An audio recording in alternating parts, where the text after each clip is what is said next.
Hello बच्चों, आप सभी का बहुत बहुत स्वागत है। बज चुके हैं 8, आ चुकी है लाइव क्लास।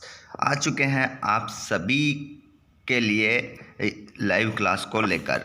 मेरे जितने भी दोस्त कक्षा 10वीं वाले इस वीडियो में जुड़ रहे हैं बच्चों, ये वीडियो आप लोगों के लिए होने वाला है बहुत ही खास। तो जल्दी से अपने अपने दोस्तों को शेयर कर दीजिए और इस क्वेश्चन पेपर का पूरा सॉल्यूशन देख लीजिए बच्चों। 1 से लेकर 23 तक सभी प्रश्नों का सॉल्यूशन आपको बताने वाला हूँ। क्या आपको ये प्रश्न याद है? कि आपने इन प्रश्नों को पढ़ा है या नहीं पढ़ा है? ये तो प्रश्न जब आप देखेंगे तो आपको पता चलेगा। चलिए देख लेते हैं पहले प्रश्न से। अगर आप लोगों ने इन प्रश्नों को नहीं पढ़ा है तो ये होने वाले हैं आप लोगों के लिए बहुत ही खास। बिल्कुल भी समय नहीं लूँगा, डायरेक्ट हम अपने टॉपिक पर चलेंगे और सही विकल्पों की ओर हम कूद करेंगे। तो मेरे जितने भी दोस्त कक्षा 10वीं की परीक्षा देने वाले हैं 5 फरवरी को, देखिए बच्चों समय आ चुका है नज़दीक। अगर नहीं पढ़ा है आपने कुछ भी तो डेली आप लोगों को हिंदी का वीडियो मिल रहा है। अगर आपने इसको भी देख लिया तो यूँ मान के चलिएगा कि आप बहुत अच्छे अंक प्राप्त कर सकते हैं। हर बार प्रश्न पूछे गए हैं, यही प्रश्न आए हैं, तो गलती किसी प्रकार की ना करें। चलिए स्टार्ट करते हैं पहले प्रश्न से। वीडियो अच्छा लगे तो लाइक ज़रूर करिएगा, अपने दोस्तों के साथ शेयर कर दीजिएगा। और आप चाहते हैं कि इसी प्रकार आने वाली लाइव क्लास आपको मिलती रहे तो चैनल को सब्सक्राइब करके घंटी के बटन को ऑल पर जरूर करिएगा। चलिए प्रश्न क्रमांक पहला, शिव धनुष टूटने पर कौन क्रोधित हो गए? तो शिव धनुष टूटने पर कौन क्रोधित हो गए, जवाब दीजिए। लाइव क्लास में सभी को कमेंट करते रहना है, जो बोलेगा वही बिकेगा, ठीक है। यहाँ पर आपको लाइव का ऑप्शन मिल रहा है, उसमें आपको जवाब देना है। नहीं दोगे तो प्रश्न उत्तर आपको याद नहीं होंगे, चाहे आप गलती उत्तर क्यों ना दें पर उत्तर जरूर दें। बच्चे यहाँ पर आपका जो आंसर होगा वो होगा परशुराम।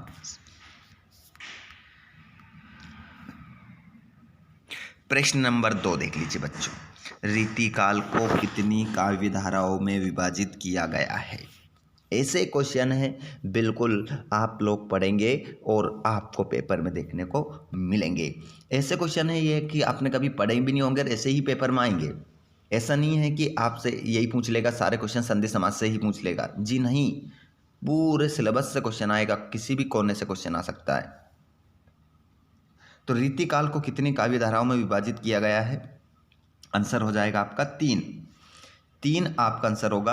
अब नाम आप सभी बच्चों को कमेंट करके बताना है, वो काव्य धारा कौन कौन सी है, जल्दी से बता दीजिएगा। एक का नाम मैं बता देता हूँ, रीति सिद्ध, बाकी 2 के आपको बताना है। शोक किस रस का स्थायी भाव है?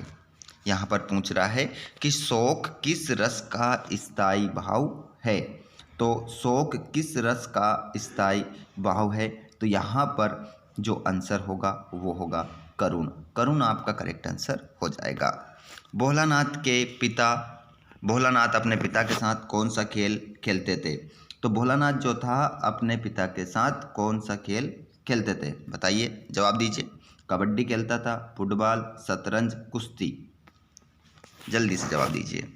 बिल्कुल, तो यहाँ पर आपका जो आंसर होगा वो हो जाएगा कुश्ती। कुश्ती आपका सही उत्तर है। अगला प्रश्न है, अर्थ के आधार पर वाक्य के कितने भेद हैं? तो अर्थ के आधार पर वाक्य के कितने भेद है? तो यहाँ पर आंसर हो जाएगा आपका, मैंने कई बार पढ़ाया है, आ से अर्थ, आ से आठ आपका उत्तर होगा। अगला प्रश्न देखेंगे हम, नेताजी का चश्मा जो पाठ है आपका, उसके लेखक कौन है? बताओ बच्चों, नेताजी का चश्मा पाठ किसने लिखा है? आपका गद्य का पहला पाठ है, तो इसको लिखने वाले कौन है? स्वयं प्रकाश है, ज्ञान प्रकाश है, यशपाल है या मन्नू भंडारी है? बताइए। स्वयं प्रकाश नेताजी का चश्मा पाठ इन्होंने लिखा है। अब मैं एक क्वेश्चन आप लोगों से पूछूंगा, देखना चाहूँगा कितने ऐसे बच्चे हैं जो इस चैनल के माध्यम से पढ़ने वाले टॉपर के लिस्ट में आ रहे हैं, ठीक है। हाँ बिल्कुल सही सुना आप लोगों ने, तैयार हो जाइए।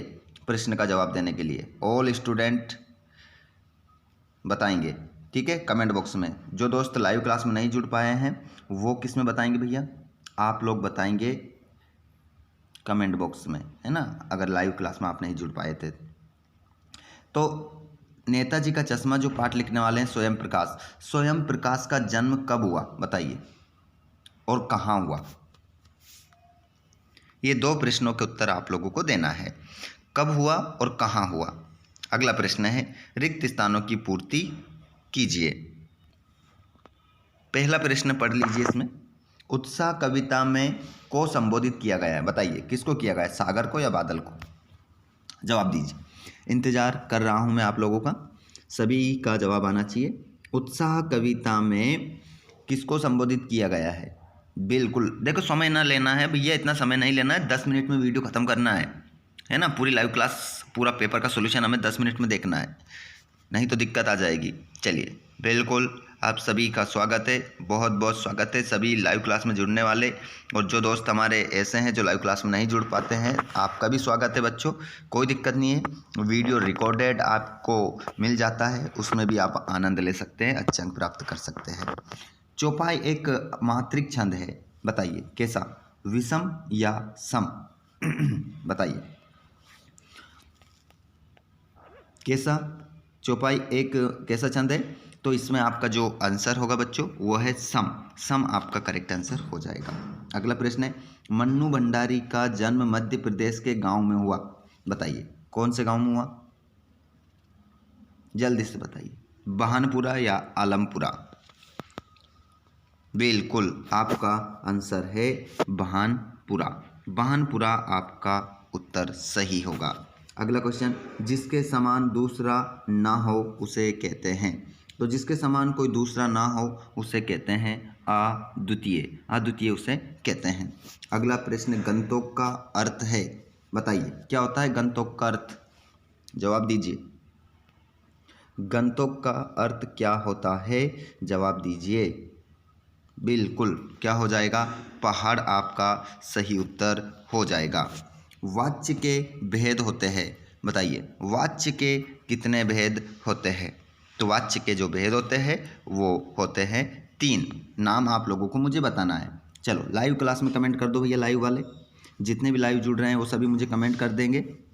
बताओ वाच्य के 3 भेदों के नाम बताइए, जल्दी से नाम बता दीजिए, समय नहीं है, उसके बाद में जोड़ी देखेंगे। हाँ मैं देख रहा हूँ सभी के लाइव चैट में, सभी के देख रहा हूँ, आप सभी को कमेंट करना है। जो दोस्त लाइव क्लास में नहीं जुड़ पा रहे हैं उनको भी करना है, और जो दोस्त आते जा रहे हैं आप सभी से रिक्वेस्ट है कि वीडियो को आप लाइक ज़रूर करिए, जिससे आपकी उपस्थिति दर्ज हो जाती है, पता चल जाता है कितने बच्चे हमारे इस वीडियो को देख चुके हैं।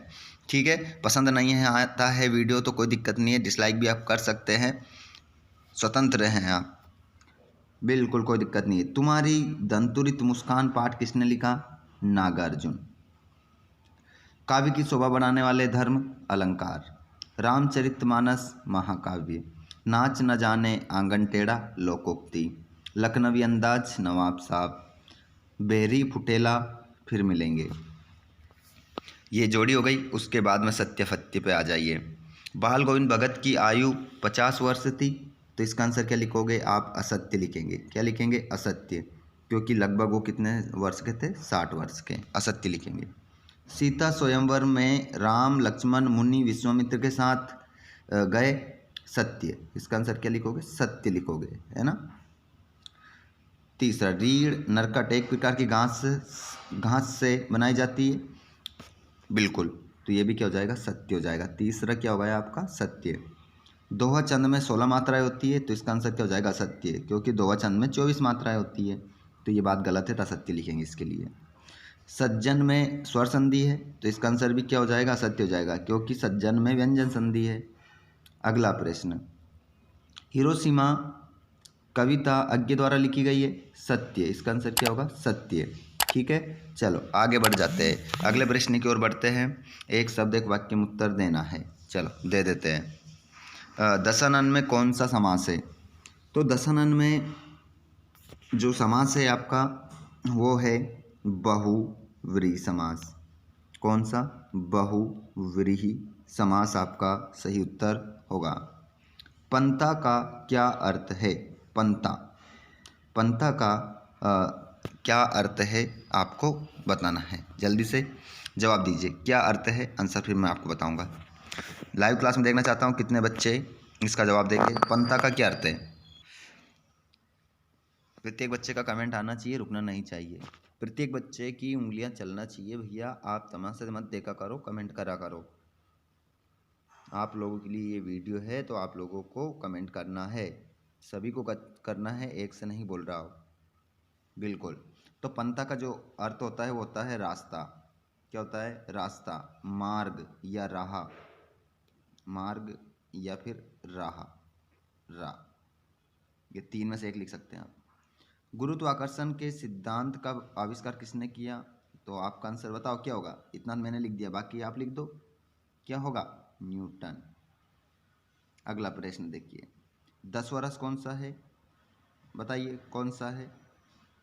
वात्सल्य। तारकेश्वर को पिताजी प्यार से क्या कहकर पुकारते थे? तो इसका आंसर जो तारकेश्वर को पिताजी प्यार से कहकर बुलाते थे, क्या? भोलानाथ। क्या कहते थे? भोलानाथ कहकर बुलाते थे। अगला प्रश्न, मैं क्यों लिखता हूँ किसकी रचना है? तो मैं क्यों लिखता हूँ जो रचना है वो अज्ञे की रचना है। ठीक है। और अज्ञे का जो पूरा नाम है बच्चों, क्या नाम है? कभी कभी पूछ लेता है अज्ञे का पूरा नाम। सच्चिदानंद, सच्चिदानंद हीरानंद, सच्चिदानंद हीरानंद, इतना लिख लिया। उसके बाद और लिखूंगा, वात्स्यायन, ये उनका नाम है पूरा। पीछे अज्ञे भी लिखते हैं, सच्चिदानंद हीरानंद वात्स्यायन अज्ञे, इतना बड़ा नाम है। अब मुझे बताइए अज्ञे जी जो हैं वो कौन से युग के जनक हैं? बताइए, बताइए जल्दी से, अज्ञे कौन से युग के जनक हैं?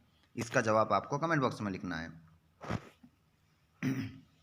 बिल्कुल आप देख सकते हैं बच्चों, क्लास आप लोगों की चल रही है, बहुत सारे बच्चे जुड़े हुए हैं। आप सभी का स्वागत है। जिन बच्चों ने चैनल को सब्सक्राइब नहीं करा है सभी चैनल को सब्सक्राइब जरूर करिए, ताकि आपको आने वाले अगले सभी वीडियो मिलते रहेंगे। बच्चों देखिएगा, नई कविता की दो विशेषताएं लिखिए, रीतिकाल के दो कवियों के नाम एवं उनकी रचनाओं के नाम लिखिए। गोपियों के अनुसार राजा का धर्म है। तो रीतिकाल के दो कवि आप लिख सकते हैं, बिहारी लिख सकते हैं। क्या लिख सकते हैं? बिहारी लिख सकते हैं। भूषण लिख सकते हैं, भूषण, इनकी भूषण की रचना है शिवराज भूषण। बिहारी की बिहारी सतसई है, हो गई। और क्या? यहाँ पर पूरा क्वेश्चन पेपर आप जो देख रहे हैं इनके सभी आंसर हमने डाल रखे हैं। ठीक है। रस के कितने अंग होते हैं, नाम लिखिए। पुनरुक्ति, प्रकाश अलंकार की परिभाषा, उदाहरण सहित, ये सब प्रश्न हमने पहले ही डाल रखे हैं। इनमें से जो प्रश्न आपको याद नहीं है और अगर आप उसका उत्तर प्राप्त करना चाहते हैं तो एक कमेंट करके बता देना, आपको आंसर सेंड कर दिया जाएगा। ठीक है। शब्द शक्ति कितने प्रकार, शब्द शक्ति के भेद लिखना है और नाम भी लिखना है। कितने भेद होते हैं, है ना? तो भेद तो कितने होते हैं शब्द शक्ति के? 3 होते हैं, 3 भेद हो गए। और नाम क्या है? अभिदा। एक शब्द शक्ति का नाम क्या है? अभिदा। और एक का क्या नाम है? लक्षणा। अभिदा शब्द शक्ति, लक्षणा शब्द शक्ति, और एक का नाम क्या है? व्यंजना, है ना? आराम से लिख लेना, ये 3 शब्द शक्ति हो गई। उसमें क्या है, आगे देखिए, वाक्यों को परिवर्तन करना है ना? आज्ञावाचक वाक्य में बदलना है। सुनील पुस्तक पढ़ता है तो आज्ञावाचक बनाना है, सुनील पुस्तक पढ़ो, योग्य बस पढ़ो। रोहित विद्यालय जा रहा है, निषेधवाचक, रोहित विद्यालय नहीं जा रहा है, नहीं लगा दो बस, नहीं जा रहा है, बस निषेधवाचक बन गया। और क्या है उसमें, टेंशन ना ला, बिल्कुल सरल पेपर आता है। ठीक है। ऐसा ही जैसा आप देख रहे हैं। यहाँ पर संदर्भ प्रसंग देखिए, संदर्भ प्रसंग सहित व्याख्या, तो इसमें बहुत ही सरल रहता है संदर्भ प्रसंग, कोई गलती नहीं करना है आपको। देखो पढ़ो इसको, ये पंक्तियाँ पढ़ने के बाद आपको पाठ पहचानना है कौन से पाठ की है। तो ये जो पाठ की पंक्तियाँ हैं उसका नाम है तुम्हारी दंतुरित मुस्कान। देखिए यहीं लिखा है तुम्हारी दंतुरित मुस्कान, ये तुम्हारी दंतुरित मुस्कान, ये पाठ का नाम लिखा है। इसको लिखने वाले कौन है? नागार्जुन, बस। तो अब लिख दीजिए ना, प्रस्तुत पंक्तियाँ हमारी पाठ्य पुस्तक क्षितिज भाग 2 के काव्यखंड के पाठ तुम्हारी दंतुरित मुस्कान, ये दंतुरित मुस्कान से ली गई है। इसके कवि नागार्जुन हैं, ऐसे लिख सकते हैं। और ये देखिए, ये जो नीचे वाली पंक्तियां हैं, उज्ज्वल गाथा कैसे गाऊं मधुर चांदनी रातों की, ये जो पंक्तियां हैं वो है आत्मकथ्य पाठ की। इसको लिखने वाले जयशंकर प्रसाद हैं। आत्मकथ्य आत्मकथ्य पाठ की है। तो आगे देख सकते हैं आप। अब ये गद्यांश संदर्भ प्रसंग है आपका। आषाढ़ की रिमझिम है, समूचा गांव खेतों में उतर पड़ा है। तो ये जो पंक्तियां वैसे समझ में आ गई कि ये बाल गोविंद भगत पाठ से हैं। इस पाठ को लिखने वाले राम वृक्ष बेनीपुरी है। पूरा देख सकते हैं आप, कोई दिक्कत नहीं आएगी आप लोगों को। बस आप पहले अपनी तैयारी को बहुत ही अच्छी बना लें, ठीक है। यहाँ पर देख सकते हैं क्वेश्चन नंबर 22 में एक नगर पालिका अधिकारी को क्या लिखना है, जल की समस्या हेतु अवगत कराते हेतु एक आवेदन पत्र लिखना है। तो ये बहुत ही सरल है, कोई दिक्कत नहीं है। और नीचे एक आपको निबंध लिखना है। ये निबंध लिखना है रूपरेखा के साथ। इनमें से कोई सा एक निबंध लिख सकते हैं 5 में से, ठीक है। जो अच्छे से आपको याद है वो लिख देना, कोई दिक्कत नहीं है। तो बच्चों ये था आपका क्वेश्चन पेपर। अब मुझे बताइए आप लोग, क्या आपकी तैयारी परफेक्ट हो रही है या नहीं हो रही है? बताइए। अब आप लोगों को कौन से प्रश्न आप लोगों से नहीं बन पा रहे हैं, वैसे ही क्वेश्चन आप लोगों के लिए लेकर आते हैं, जिससे आपकी जो तैयारी है वो सर्वश्रेष्ठ हो जाएगी। बताते जाइए मुझे सभी बच्चे लाइव क्लास में, ताकि मैं आप लोगों को बता दूं। जो दोस्त हमारे लाइव क्लास में नहीं जुड़ पाते हैं वो कमेंट बॉक्स में बताएंगे, ताकि आपकी राय भी मुझे मिल सके, ठीक है। और आप लोगों के लिए मैं बेस्ट कर सकूं, जो संभव होगा वो आप लोगों के लिए किया जाएगा। तो सभी बच्चे जवाब दे दीजिए जल्दी से। और आज का ये वीडियो कैसा लगा आप लोगों को, ये भी कमेंट बॉक्स में बताना है। आप लोग इस वीडियो को कहाँ से देख रहे हैं ये भी आपको कमेंट बॉक्स में बताना है, ठीक है बच्चों। तो लाइव क्लास को हम यहीं पर समाप्त करते हैं और मिलेंगे हम अगले वीडियो में। धन्यवाद। Thanks for watching. जय हिंद।